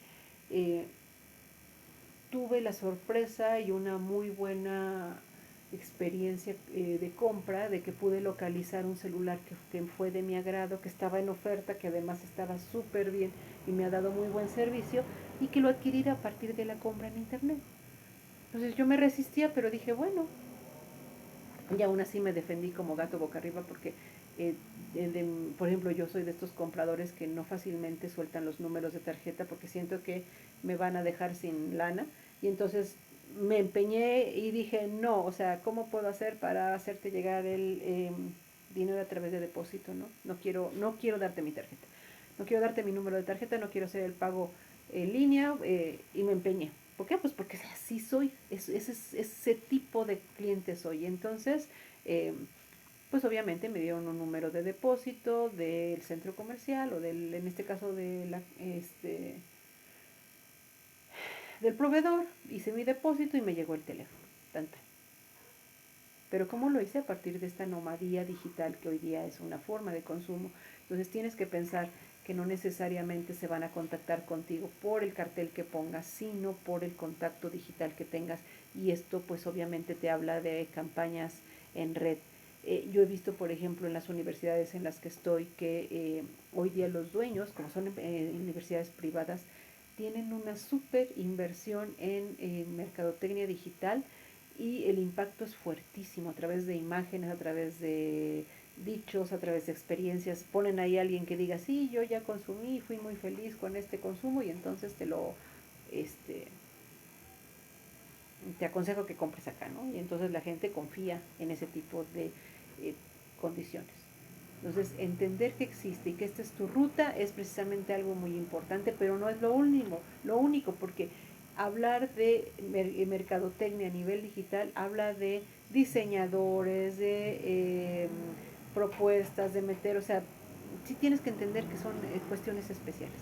No es inalcanzable, pero sí es especial. La otra es el famoso coworking, que por ejemplo, hay gente que tú te puedes convertir en promotor de alguien que está promoviendo, ¿no? Y entonces eso hace que no cargues con toda la responsabilidad, sino ocupes lo que ellos ya están trabajando y tú solamente te conviertes en un colaborador de esta situación y esto puede ser muy, muy rentable. Se me ocurre, por ejemplo, los famosos rentas de oficinas por tiempo, ¿no? Se me fue el nombre, pero bueno, lo que haces es comunicarte con un especialista de este tipo de eh, administración y les rentas la oficina por una semana, por ejemplo, con todos los servicios. Dices, quiero que tenga sala de juntas, que tenga conexión telefónica y que tenga un servicio de personal que reciba a las personas, ¿no? Y te lo rentan. Y a la semana tú terminas tu contrato, te vas y ellos siguen y se lo rentan a otra persona y esto pues obviamente hace que funcione. Entonces puede ser esta condición. La renta vacacional, que bueno, pues esto es ya hoy día un común denominador. La gente, sobre todo cuando llega con familias, no quiere pues ya tanto trabajar con el hotel, porque por todo lo que significa, y la idea de una renta de casa habitación, pues hoy día ha ido creciendo en un rendimiento, te lo marco acá, del 15 al 25%, que antes era del 6 y 8, o sea, ha crecido tremendamente. Y los desarrollos mixtos que hoy día integran comercio, oficinas, te digo, este crecimiento a nivel vertical que la ONU plantea, que les está sirviendo mucho en China y en áreas de Europa. Aquí en México, sí, pero no. No es, o sea, como no es nuestra lógica de consumo, está costando un poquito de trabajo. Hay sectores que están reaccionando muy bien, ¿no? Por ejemplo, aquí te digo, los millennials, la generación Z, están reaccionando bien a eso, pero los que consumíamos de manera distinta nos resistimos a eso en un solo lugar, como que no nos vemos, pero hay generaciones que sí, ¿no? Y entonces, bueno, puedes pensar en ello. Entonces ahí está esta cuestión. Voy a tomarme, son la 1:11, voy a pedirte que tomemos 20 minutos de descanso, que ya me duele la garganta. Estamos ya a 3/4 de nuestra clase. Te voy a pedir, no, a lo mejor ni siquiera 20, ¿no? Unos 10 minutos necesito recuperar, tomar agua, y regreso para que hablemos de cuestiones muy específicas que tienes que mentalizar para que cuando elabores tu tarea, realmente tu tarea en lo que se va a centrar es que elijas de forma muy específica qué tipo de empresa comercializadora inmobiliaria vas a hacer, cuál va a ser un mercado propuesto, o sea, cosas muy centrales que solamente es como de la idea de, como si estuvieses haciendo una idea de empresa sin llegar a especificar. Entonces, en esa parte tenemos que hablar sobre todo hoy día de lo que es el salto digital al que he estado haciendo referencia, pero que seguramente tú ya has trabajado mucho con tus profesores, la idea no solo de la mercadotecnia en ambientes digitales, sino, te vuelvo a repetir, el contacto inclusive digital con el cliente y la propiedad en sí, que te permita no solamente mostrarlo, sino inclusive hacer un control de ella. Estos famosos edificios inteligentes que en tiempo real te estén mandando información de problemas que estén presentando y que de alguna manera te muestren que puedes, pues no sé, dar un mejor servicio en el mantenimiento. Entonces, toda esta parte es la que vamos a trabajar a partir de este momento.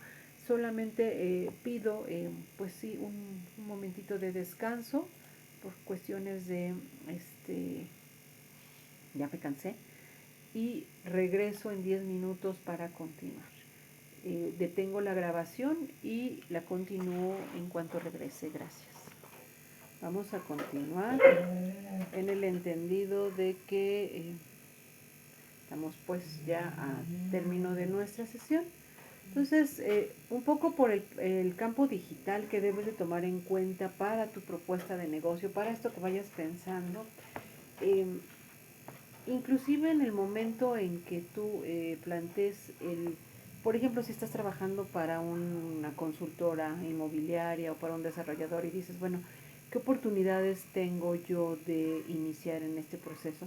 Puede ser la ruta digital la que te presente mejores escenarios, porque hoy día la mayor comunicación se está dando ahí. Y la alerta única y exclusivamente, pues sí sería una cuestión de, eh, ¿cómo me doy a entender? Así como ha crecido la posibilidad de comunicarse de manera a distancia con el cliente y cerrar buenos negocios y que el cliente pues se ve mayormente atendido sin tener que recurrir a la parte, este, digamos, física, pues también hoy día se han presentado una serie de condiciones anómalas, prácticas no muy buenas, viciosas, inclusive ilegales, que pudiesen contaminar tu buena propuesta de negocio. ¿Qué es entonces la condición que debes de guardar cuando haces pues este camino a través de la relación digital que pudieses tener con el cliente? Pues fundamentalmente entender que la relación debe de ser legal, debe de ser confiable, porque esto, algo que se maneja y que seguramente ya te lo habrán dicho tus profesores, yo solamente soy como alguien que repite esta situación que ya he escuchado y que se me hace muy lógica, es que un buen agente inmobiliario es como tu médico de cabecera, no es como tu agente de cabecera. Una vez que haces negocio con él, una vez y te es confiable y te muestra esa capacidad, pues lo que sigue es precisamente pues que continúes con él haciendo todo este tipo de negocios, ¿no? Entonces, pues la recomendación es que precisamente lo hagas a partir de una idea legal que permita que el cliente regrese contigo. Bien, antes hacíamos los negocios pues en la manera tradicional, mostrando, por ejemplo, que en un proceso de compra pues venía toda la cuestión de comprar la propiedad a través de una carga de capital muy muy fuerte, hacer y buscar la regulación legal que te permitiera asegurar que esta propiedad se mantuviese, digamos, en un uso, en una necesidad que estuviese regulada y obviamente tenías que enfrentar toda la cuestión de mantenimiento y regulación y toda esta cuestión. Y esta era como así fue la relación entre los años 60, 70, todavía los 90 y hasta los 2000, ¿no? Pero ya en estos 2000 de la primera parte del siglo, pero pues en la veintena, vemos que el salto digital pues nos presenta condiciones mucho más, digamos, asequibles a las personas y esto hace que inclusive los costos de mantenimiento, de regulación, inclusive de consumo, o sea, la compra como tal, sea mucho más asequible. ¿Qué es lo que vemos? Bueno, primero que nada que no tengo que promover la propiedad toda completa o de una manera específica, sino el hecho de que yo pueda trabajar, por ejemplo, asistentes digitales que puedan variar el consumo de la propiedad, es decir, que pueda decir, no solamente puede ser casa habitación, sino puede ser oficinas, o puede ser un Airbnb, o puede deformarse para pasar a un consumo distinto. Esto hace que el cliente tenga más ideas de cómo pudiese ser viable esta propiedad. Y luego el consumo, la apropiación económica, hoy día puede pasar a partir del financiamiento, que antes sí lo era, sí había, pero la única normalidad que existía pues era la hipoteca, que era lo que pudiese sustentar la compraventa de propiedades, porque el banco entraba como como alguien que amparaba esa condición, ¿no? Hoy día pues no necesariamente consumo bajo una condición de compra total, sino puede ser una compra en renta, una compra parcial. Me escuchaba el otro día que en algún lugar de el oriente, es decir, en esos países como China, Corea, Japón, la verdad no tengo el dato exactamente dónde y no me gustaría inventarlo, pero me decían que hay una forma de consumo inmobiliario donde tú rentas la propiedad, pero la rentas por muchos años. Es decir, pagas como un consumo de largo plazo, por decir 5 años. Y entonces si la propiedad cuesta 500,000 pesos, tú pagas alrededor de 125,000 pesos de una sola exhibición y eso te ampara cierto nivel de consumo de años y obviamente pues el arrendador feliz porque tiene el ingreso como si le vendiera parcialmente o momentáneamente la propiedad de alguien y ese que compra también tiene la propiedad por un tiempo asegurado y puede hacer el consumo de esa propiedad. Y es interesantísimo porque son contratos a largo plazo, son muy seguros, pero también nos habla de una forma de consumo cultural muy específico. Entonces esto, pues obviamente es una forma de comunicación, de analizar el mercado y ver cómo lo puedes comunicar y cómo pueden ser los fenómenos de financiamiento, de apropiación que más funcionan y que puedan apoyarte en ese sentido. Bien, hoy día El design thinking tiene que ver mucho con que puedas entender a tu cliente, y es un poco lo que te comento, que la parte cultural es muy importante. Entonces, conocer profundamente al cliente pues significa no solamente lo que él ve de la propiedad, sino aquello que no ve, aquello que no está visualizando, y que tú pudieses apoyarlo. Y que obviamente aquí es donde una inmobiliaria ya nos dice nuestra imagen puede fracasar, porque tradicionalmente pues puede asumir algo en específico. Este cliente lo que quiere es una oficina, o este cliente lo que quiere es un local, y a lo mejor no nos damos cuenta que está pensando sí en un espacio pareciera que un local, pero lo está viendo de una manera distinta.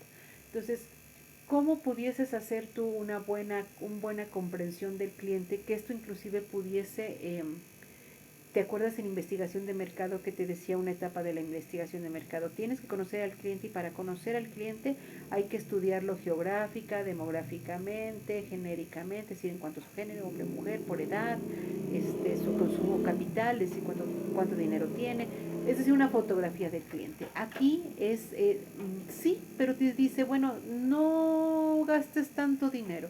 Aquí lo que vamos a hacer es nos vamos a ir directamente a la idea de consumo del bien que él tiene directamente.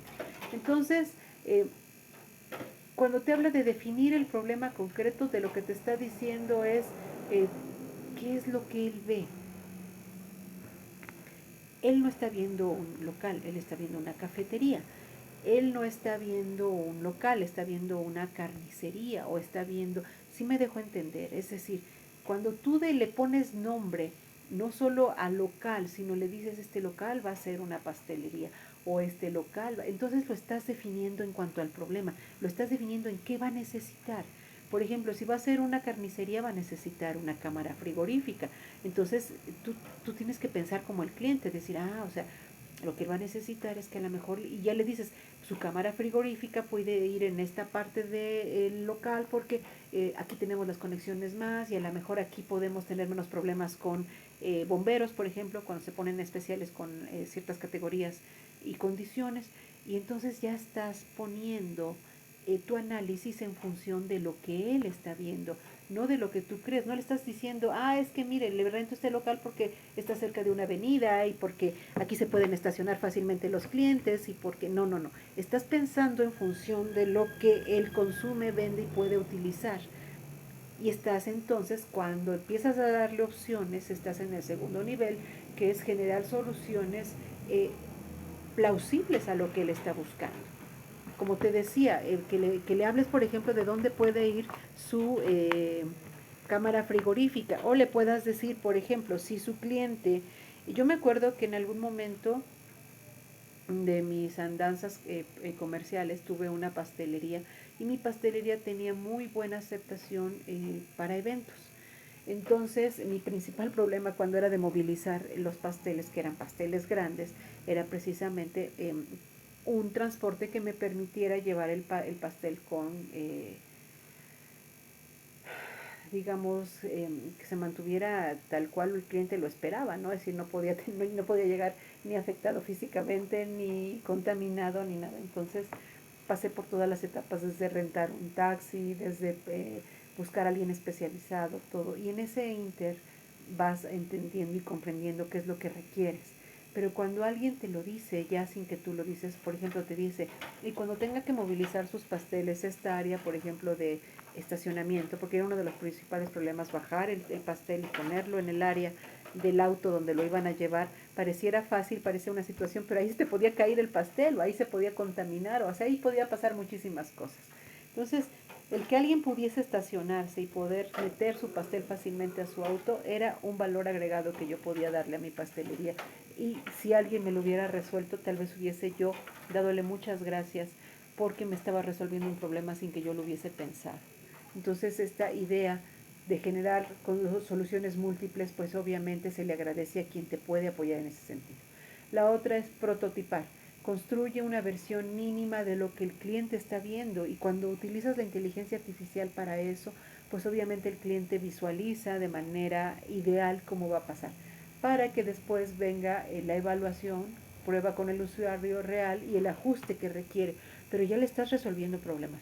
Si te das cuenta, el design thinking, que lo utilizan mucho los diseñadores de interiores, pues obviamente pone el área en relación con el concepto que el cliente tiene y entonces esto puede llevarte a una mejor condición. Entonces, a veces tú ni siquiera necesitas tener una oficina o pensar en tener una oficina, sino pensar en una herramienta, por ejemplo, que te permita hacer un buen design thinking, que te permita a través de un programa de cómputo llevar a esta cuestión. ¿No? Y obviamente pues eso también cuando tú piensas en un design thinking también tienes que pensar en un diseñador, por ejemplo, de interiores o en un diseñador que pueda utilizar herramientas digitales que te lo pueda diseñar si tú no lo puedes. Es decir, el tomar una decisión de llevar tu negocio hacia ese sentido también te debe llevar hacia esta cuestión.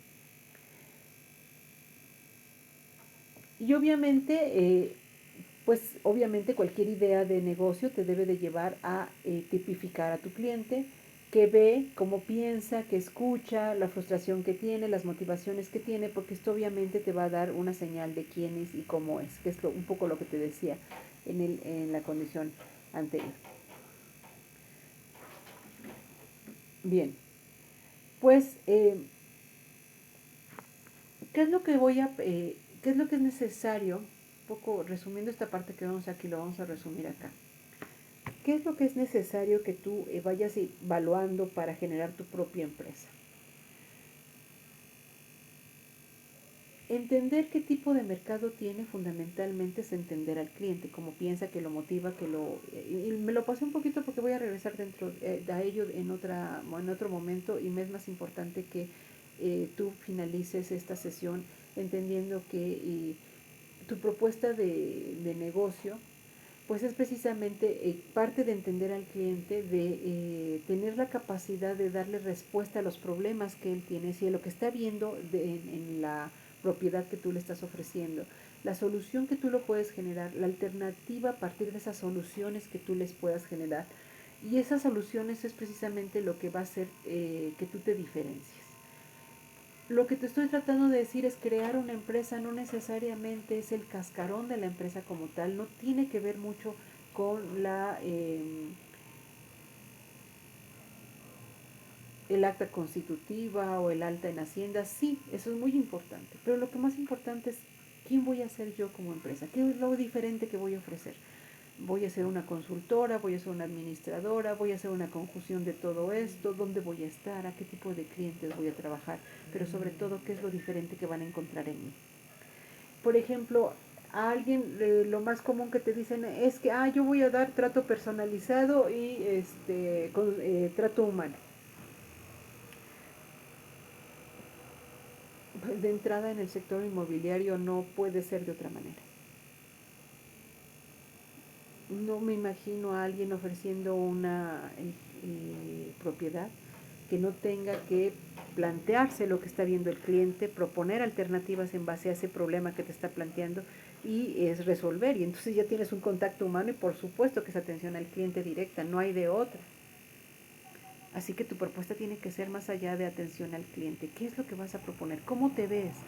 Y en base a tu experiencia, ¿qué es lo que ves que el cliente inmobiliario necesita? No es, muchas veces no es la propiedad más barata, sino la más funcional, pero no en términos de operatividad, sino de lo que él necesita.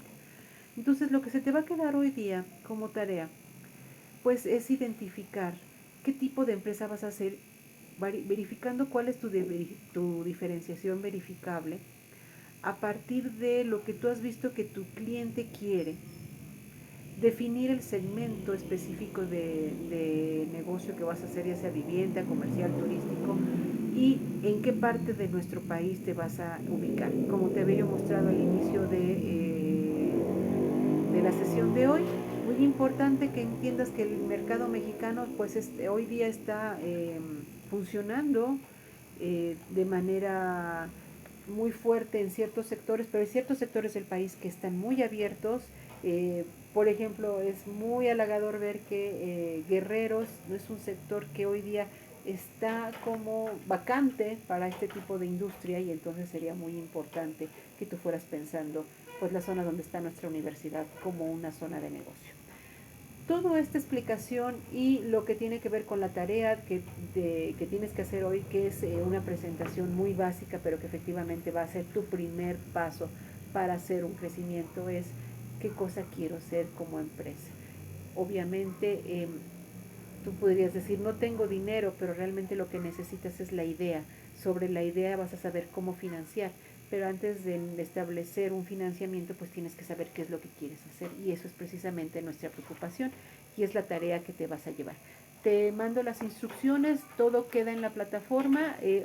Voy a cortar el video en un momento más para que poderlo empezar a subir, lo tengas tú ya en la plataforma y nos vamos avanzando sesión con sesión. Cada una de las sesiones va a ser parte de lo que será tu portafolio, el cual deberás de entregar semana con semana y tener presente para el final por tu presentación de negocio que vas a hacer en video, a partir de la cual pues me vas a mostrar si invierto o no invierto en tu, ya sea consultora, administradora, desarrolladora, lo que estés pensando que vas a generar como empresa inmobiliaria. Chicos, pues buena tarde. Voy a cerrar la sesión siendo la 1:40, casi. Nos vemos la siguiente sesión. Maestro Cristian, muchas gracias por el apoyo y nos vemos el próximo fin de semana. Gracias.